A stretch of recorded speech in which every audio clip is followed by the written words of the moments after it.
China singled out as Trump poses tariffs for most of the world, यानी जो नए tax लागू किए गए थे, ऐसा लगता है कि उसकी जो डायरेक्शन थी, उसका जो सारा अताब था वो चाइना पे ही गिरना था। रिटेलिएशन की इत्तलाआत थी, लेकिन अब कहा जा रहा है कि कुछ ना कुछ राह निकल के आ रही है। चाइना ने जो अपने रिटेलिएटरी टैरिफ्स थे उसको थोड़ी देर के लिए रोका है, लेकिन हैरत की बात यह है कि पूरी दुनिया में एक दफ़ा फिर बावर कराया है अमेरिका ने कि that America is the super power.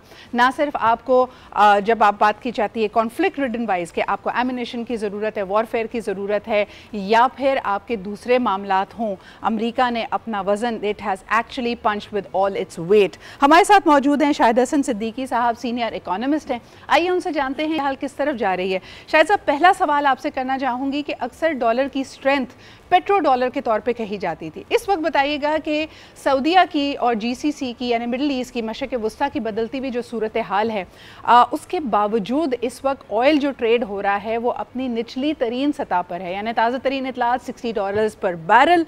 How is it adding to the situation? पहले शुरुआत करते हैं तेल की कीमतों से।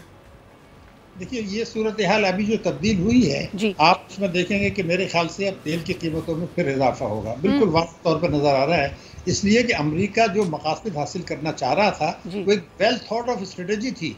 ये बहुत बड़ी गलत फहमी है कि ये टैरिफ की जंग है। ये टैरिफ की जंग नहीं थी, ये तो न्यू वर्ल्ड ऑर्डर और जो न्यू ग्रेट गेम है, न्यू ग्रेट गेम अमेरिका का, उसकी जो हिकमत अमली है, उसके मकासद जो थे उसके हुसूल के लिए एक छोटा सा हिस्सा जो था ये टैरिफ की जंग थी। इसमें अमेरिका ने देख लिया कि उसकी कितनी ताकत है और उसके अपोनेंट्स की कितनी ताकत है और किस तरीके से दूसरे मुल्क जो हैं वो फ़ौरन जो है ना सरेंडर कर गए। अमेरिका का इस वक्त, मेरा जो अपना ख्याल है, मैं आपको बिल्कुल वाज़ेह तौर पर बता दूं आपके सवाल के जवाब में, इस वक्त अमेरिका ने जो जंग शुरू की है ये 9/11 के बाद जो दहशतगर्दी की जंग थी उसका अहम और फैसला कुन जो है, अहम और फैसला कुन, इसका महवर जो है वो अफगानिस्तान से बाहर होगा, या अफगानिस्तान महवर नहीं होगा इसका। इसमें जो है वो ग्रेटर इसराइल है, चीन को कंट्रोल करना है, मशरिक़ी वुस्ता के हालात हैं, और सीपेक को और बेल्ट एंड रोड इनिशिएटिव को नुकसान पहुंचाकर पाकिस्तान को ये कहना है कि अब आप फैसला कर लें, एनफ इज एनफ। सर, हम तो शायद उस गेम में बहुत पीछे हैं, लेकिन मुझे बताएं कि जो झटका दिया गया है, हमने देखा कि कल ग्लोबल मार्केट्स फाइनली थोड़ा सा रिकवरी की तरफ आई। इसमें डॉलर ने भी रिकवर किया, इसमें ऑयल ने भी थोड़ा सा रिकवर किया और बीजिंग पहुंच गया वर्ल्ड ट्रेड ऑर्गेनाइजेशन के पास। होने क्या वाला है, और क्या जो बाकी लोगों ने एकदम अपने नी जर्क रिएक्शंस देके, पाकिस्तान पे भी जब 29% टैरिफ्स लागू किए गए, फ़ौरन ये कॉन्वर्जेशंस पाकिस्तान में दोबारा हुई कि हमने कितना कीमती वक्त गवा दिया है, हमने नई मंडियों को, नई मार्केट्स को एक्सप्लोर नहीं किया, अभी too late to the party, हमारा इन्हिसार अमेरिका पे इतना ज़्यादा है। इस वक्त मुझे बताइएगा कि मशरिक़ वुस्ता में ख़ास तौर पर ये जो स्टेबल ममालिक हैं, जिसमें हम कतर की बात करें, ओमान की बात करें, सऊदी अरब की बात करें, वो क्या सोच रहे हैं? देखिए, आपने कई अहम नुकात उठा दिए हैं। पहले जो अगर आप पाकिस्तान का देखें तो हमारा जो है अमेरिका के साथ जो है वो ट्रेड का जो है वो डेफिसिट नहीं है बल्कि फाजिल है, और वो 18% फाजिल है। लेकिन क्या हमें पता है कि हमारा जो ट्रेड डेफिसिट आज है, जो हमारा बड़ा मसला है, उसका 50% जो है वो चाइना के साथ है। हमने एक साल में चाइना का $12 अरब का ट्रेड डेफिसिट किया है हमने। हमारा टोटल डेफिसिट जो है वो $24 अरब है। तो 50% जो है वो चाइना के साथ है। पिछले 3 वर्षों में हमने चाइना को जो $26 अरब उसने लगाए हैं, उससे कहीं ज़्यादा हमने चाइना को पे कर दिया है। नंबर 1। दूसरी है कि हमारी रेमिटेंसेस जो हैं वो अमेरिका, बरतानिया, सऊदी अरब और यूरोप और जो है यूएई से। अनफॉर्चुनेटली हमारा तो हिसाब इस वक्त ये है ना कि हम ना 3 में ना 13 में। अमेरिका की तरफ से हमें डंडा इसलिए पड़ रहा है क्योंकि हमारी जो एक्सपोर्ट्स हैं अमेरिका को बहुत ज़्यादा है, और अमेरिका के पॉइंट ऑफ व्यू से, उनके पर्सपेक्टिव के मुताबिक, हर वो मुल्क जो हमें ज़्यादा एक्सपोर्ट्स करेगा और हमारी इम्पोर्ट्स वहाँ पे, यानी हमारा कारोबार वहाँ पे नहीं चलेगा, उस पर हम टैरिफ्स लागू करेंगे। पाकिस्तान में अमेरिकन इन्वेस्टमेंट क्यों नहीं आती, बहुत बड़ा सवालिया निशान है। इसमें बहुत सारे मुतहरिकात हैं, हम वहाँ पर नहीं जा सकते क्योंकि वक्त की हमारी कमी है। लेकिन दूसरी तरफ हमने चाइना के साथ भी जो डील्स की, जिसमें सीपैक है, बड़े दूसरे प्रोजेक्ट्स हैं, आपने जैसे खुद फरमाया कि हमसे बहुत ज़्यादा एडवांटेज चाइना ऑलरेडी ले चुका है। तो अब अमेरिका और चाइना, यानी ये 2 बड़े जायंट्स की जंग में पाकिस्तान के लिए क्या स्पेस बचती है? देखिए, बड़ा आपका अहम सवाल है ये, इसलिए कि मैं तो ये बुनियादी तौर पर अब ये समझता हूँ कि देखिए, पाकिस्तान ने फैसला कर लिया है।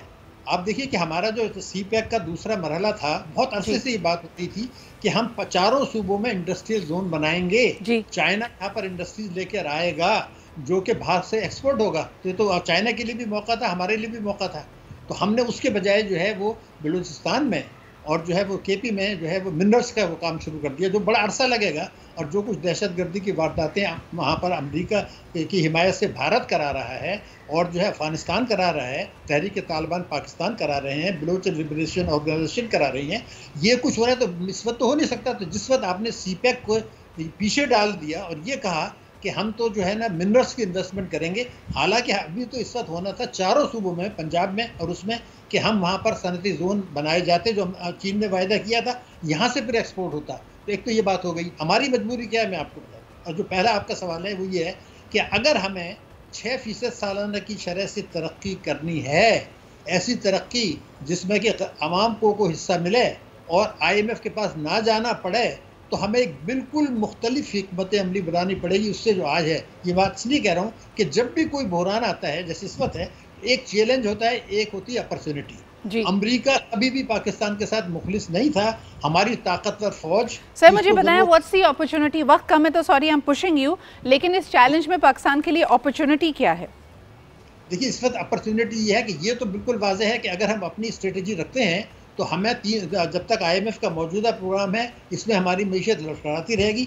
लाजमन हम 2027 के बाद IMF के पास जाएंगे। उस वक्त अमेरिका क्लियर कहेगा कि अब आप फैसला कर लें कि आपने चीन के साथ रहना है और ये हमारे साथ रहना है, और अगर हमारे साथ रहना है तो हमारी सही। सर रैपिड फायर की तरह के कुछ सवालात करूंगी। तेल की कीमतें बढ़ता हुआ देख रहे हैं आप या स्टेबल होता हुआ देख रहे हैं? मेरे ख्याल से इजाफा होगा उसमें और पाकिस्तान के रुपए की कदर गिरेगी। बिल्कुल सही। अच्छा, फिर यूरोपियन यूनियन के बारे में बताइएगा। अमेरिका के अताब से इस वक्त तो लगता है कि फौरी तौर पे उनके ऊपर कोई रेट्रीब्यूशन नहीं आई है, हालांकि उन्होंने अमेरिकी प्रोडक्ट्स के ऊपर 25% का टैरिफ लगाया है। अल्टीमेटली वो अमेरिका के साथ ताउन करेंगे और चीन के खिलाफ मुहाज में वो अमेरिका के साथ होंगे। सर एक बात जिसके ऊपर बहुत ज़्यादा हम स्पॉटलाइट नहीं डालते, हम अभी हमने बात की चाइना और अमेरिका के पर्सपेक्टिव से। चाइना और अमेरिका दोनों पाकिस्तान के लिए बड़ी मार्केट्स हैं, मगर द बिगेस्ट मार्केट जो पाकिस्तान के लिए इस वक्त मौजूद है वो कंबाइंड यूरोपियन यूनियन है। पाकिस्तान के और यूरोपियन यूनियन के ताल्लुकात को आप मज़ीद आगे जाता हुआ कैसे देख रहे हैं?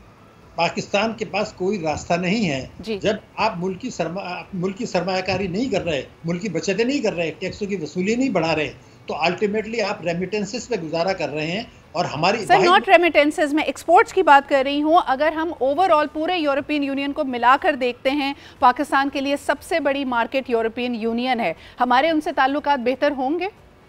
वो हमें करना पड़ेंगे, इसलिए कि हमने दो चीज़ें हैं, खाली एक्सपोर्ट नहीं है।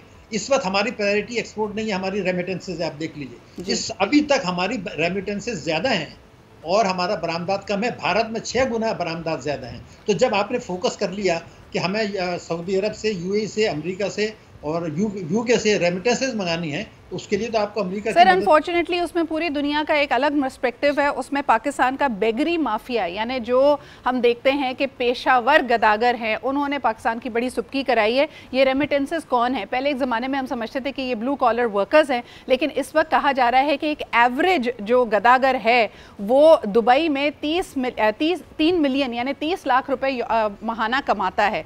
तो ये बहुत बड़ा अमाउंट है और तभी इसके ऊपर एक क्रैकडाउन हो रहा है। आपको ये जानकर हैरत होगी, बल्कि हैरत क्या तकलीफ होगी ये जानकर कि इथियोपिया जैसा मुल्क जो दुनिया का गरीब तरीन मुल्क है, वहाँ से भी पाकिस्तानियों को डिपोर्ट किया गया है जो कि पेशावर गदागर वहाँ पे मौजूद थे।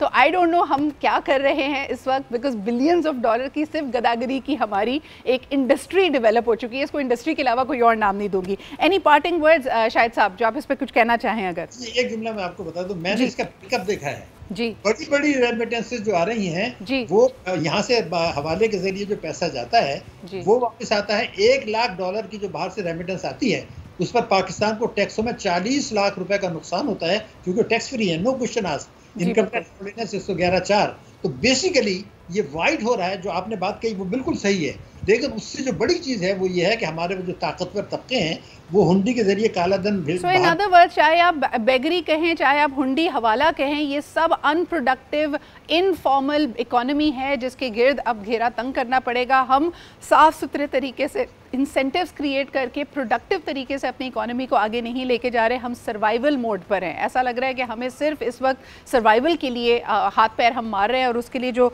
If our house is not in order we need to put it in order. बहुत बहुत शुक्रिया शाहिद साहब हमारे साथ मौजूद होने के लिए। पहले आपको बता दें कि पूरी दुनिया के लिए इस वक्त ये तशवीश का बायस है, और कहा जा रहा है कि ग्लोबल ग्रोथ को एट रिस्क डाल दिया है अमेरिका के इन प्रोटेक्शनिस्ट मेजर्स ने।